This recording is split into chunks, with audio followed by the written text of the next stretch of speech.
ইসলাম ধর্মাবলম্বীদের জন্য শুকরের মাংস বা পরোটা সম্পূর্ণ হারাম বা নিষিদ্ধ। মুসলিমরা শুকরের নাম নেওয়া বা এর মাংস স্পর্শ করা থেকেও বিরত থাকেন। কিন্তু কেন ইসলামে এই প্রাণীর মাংস খাওয়াকে এতটা কঠোরভাবে নিষিদ্ধ করা হয়েছে? এর পেছনে কেবল ধর্মীয় কারণে কি যুক্ত, নাকি আধুনিক চিকিৎসা বিজ্ঞান এর ভয়াবহ ক্ষতিকর দিকগুলো প্রমাণ পেয়েছে? চলুন জেনে নিই বিস্তারিত। শুকরের মাংস নিষিদ্ধ হওয়ার মূল কারণ হলো আল্লাহ তাআলার স্পষ্ট নির্দেশ। পবিত্র কোরআনে মোট 4টি আয়াতে সরাসরি শুকরের মাংস খেতে নিষেধ করা হয়েছে। সূরা আল বাকারার 173 নম্বর আয়াতে আল্লাহ তাআলা বলেন, তিনি তোমাদের উপর কেবল মৃত জন্তু, রক্ত, শুকরের মাংস বা যেসব জন্তু আল্লাহর নাম ছাড়া অন্যের নামে উৎসর্গকৃত হয়েছে তা হারাম করেছেন। একজন মুসলমানের জন্য আল্লাহর এই নির্দেশ পালন করা বাধ্যতামূলক। বিজ্ঞানের দৃষ্টিতে শূকর পৃথিবীর অন্যতম নোংরা প্রাণী। শূকর মূলত স্ক্যাভেঞ্জার বা ময়লা আবর্জনা খেকো প্রাণী। এটি মলমূত্র, মৃত পচনশীল জীবজন্তু, এমনকি নিজের মলও খেতে দ্বিধা করে না।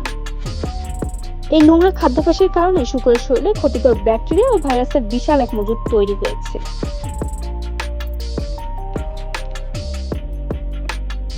আধুনিক চিকিৎসা বিজ্ঞান প্রমাণ করেছে শুকরের মাংস মানবদের জন্য অত্যন্ত ক্ষতিকর। শুকরের মাংসে প্রচুর পরিমাণে পরজীবী এবং ব্যাকটেরিয়া থাকে। এর মধ্যে সবচেয়ে ভয়ঙ্কর হলো টিনিয়া সোলিয়াম নামক এক ধরনের ফিতা কৃমি এবং ট্রাইচ্যানেলা নামের রাউন্ড ওয়ার্ম। শুকরের মাংস সঠিকভাবে সেদ্ধ না হলে বা রান্নার পর ওই পরজীবীগুলো সহজে মরে না।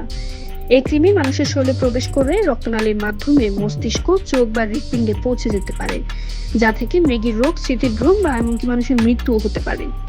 এছাড়াও শুকরের মাংস অন্য যে কোনো প্রাণীর তুলনায় ফ্যাট বা চর্বির পরিমাণ বেশি থাকে। এটি খাওয়ার ফলে মানুষের শরীরে কোলেস্টেরলের মাত্রা দ্রুত বৃদ্ধি পায়, যা উচ্চ রক্তচাপ, হার্ট অ্যাটাক এবং স্থূলতার প্রধান কারণ।